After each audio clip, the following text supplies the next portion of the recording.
Shalom, salam sehat. Pagi ini saya ingin membahas, mengganggu kita semua tentang tema besar hoax. Luar biasa. Hoax mengganti posisi dewa dalam tanda petik Tuhan, yang kebenarannya harus terus dilestarikan.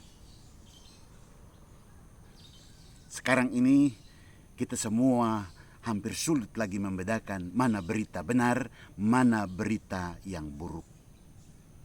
Berseliweran aneka berita, dan lebih miris, berita-berita menyesatkan, tampil dengan gencarnya dan mempengaruhi semua orang, dan akhirnya memaksa banyak orang, atau dalam tanda petik membuat banyak orang keluar dan menjadi agen-agen dari hoaks. Ada tokoh-tokoh politik, tokoh intelektual, tokoh masyarakat, bahkan tokoh agama ikut-ikutan dalam, mungkin entah sadar entah tidak sadar, menyebarkan dan menjadi agen dari hoaks. Apa itu sebenarnya hoaks? Tidak ada wajahnya.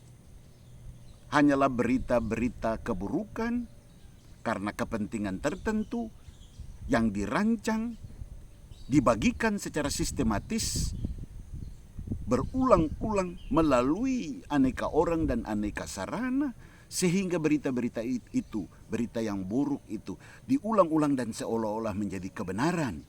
Dan anehnya mendorong semua orang untuk ikut-ikut menyebarkan berita bohong.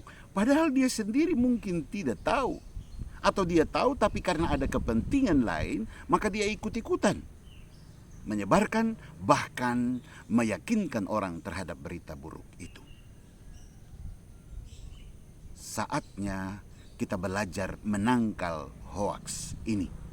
Belajar dari hoaks ini, kita kemudian bisa merenungkan, apakah ini sebuah kegagalan pemanusiaan yang harus dicari cara baru agar kita sungguh-sungguh tidak gampang percaya kepada berita hoaks?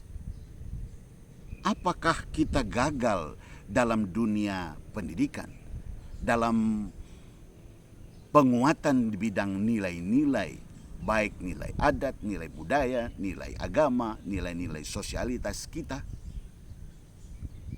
Dan karena betul-betul orang dengan sangat gampang ikut-ikutan menyebarkan berita hoaks, padahal dia sendiri tidak tahu, atau dia tahu tapi dia mematikan pengetahuannya itu karena kepentingan lain. Dan sayang memang, saudara-saudara, kini COVID-19 telah merenggut begitu banyak nyawa saudara-saudari kita, bahkan keluarga kita. Dan begitu banyak yang terpapar dengan betul-betul tersiksa, dikurung dalam bilik-bilik kecil, bahkan mungkin dalam tenda-tenda darurat. Dan masih banyak orang menjadi relawan hoaks. Sungguh miris kenyataan ini. Maka saya mengajak kita, mari prinsip moral umum, mendekatlah kepada perbuatan-perbuatan yang membaikan sesama, dan menjauhilah perbuatan-perbuatan yang menimbulkan ketakutan, kecemasan, salah paham. Mungkin saatnya kita bersama-sama menjadi agen kebenaran.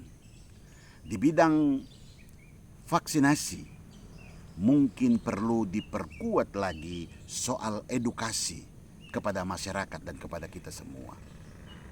Edukasi informasi tentang COVID ini, tentang virus ini, tentang vaksinasi ataupun apa namanya, dengan bahasa sederhana yang bisa ditangkap, sehingga masyarakat menangkap betul-betul niat baik dari kita semua, teristimewa dari pemerintah untuk menyelamatkan nyawa, untuk memelihara kehidupan kita.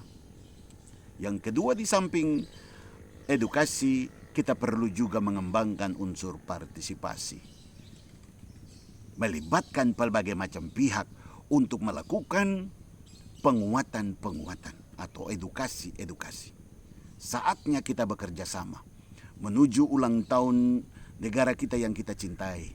Mari kita bersama-sama bahu-membahu, membangun komunikasi yang efektif yang berasal dari hati yang baik.